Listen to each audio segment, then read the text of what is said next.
what happened was in '82, when Lebanon was, South Lebanon in particular, was invaded, they captured, I wasn't there at the time, but I found this out afterwards, that what they would do, or the Israeli broadcasters, through the army obviously, would pick up these people and then put them on the radio and interrogate them, so as to sort of, well, it was a form of psychological warfare, obviously, to interrogate them and to discourage other Palestinians from resisting, and to show how a Palestinian was confessing to the most heinous crimes. So since they were all terrorists, this man knew that he had to play the role of a terrorist to the Israeli interrogator. Now, the interesting thing is that when it was presented by the Israelis, it was an instance of terrorism, and here's this man demonstrating a kind of textbook case of terrorism.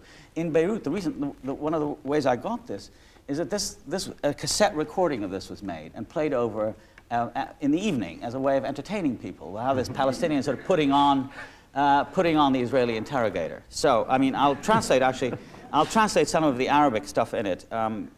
Israeli broadcaster, your name, captured Palestinian guerrilla. My name is Ahmad Abdul Hamid Abu Sitti.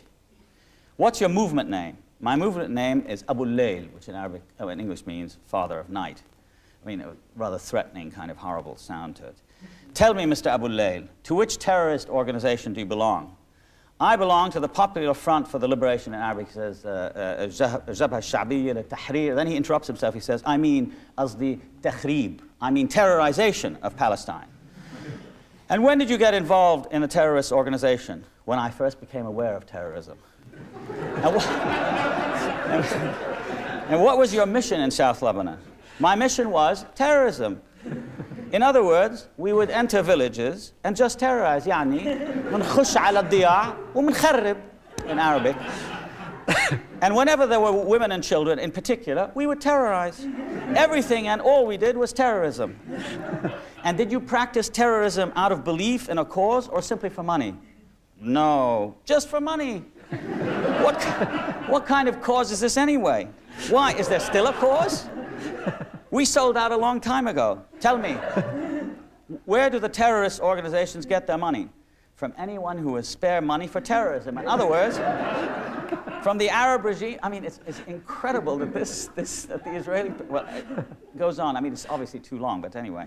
What's your opinion of the terrorist Arafat?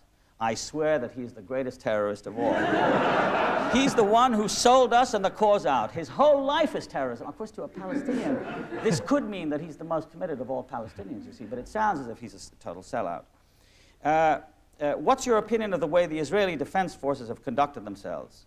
On my honor, we thank the Israeli Defense Forces for their good treatment to each terrorist. Do you have any advice for other terrorists who are still terrorizing and attacking the IDF?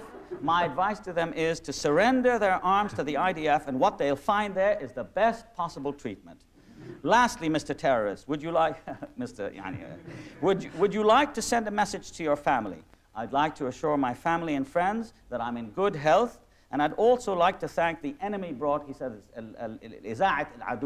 the enemy broadcasting facility for letting me speak out like this. You mean the Call Israel? The voice of Israel. Yes, sir. Thank you, sir. Yes, of course. Unnaturally, sir.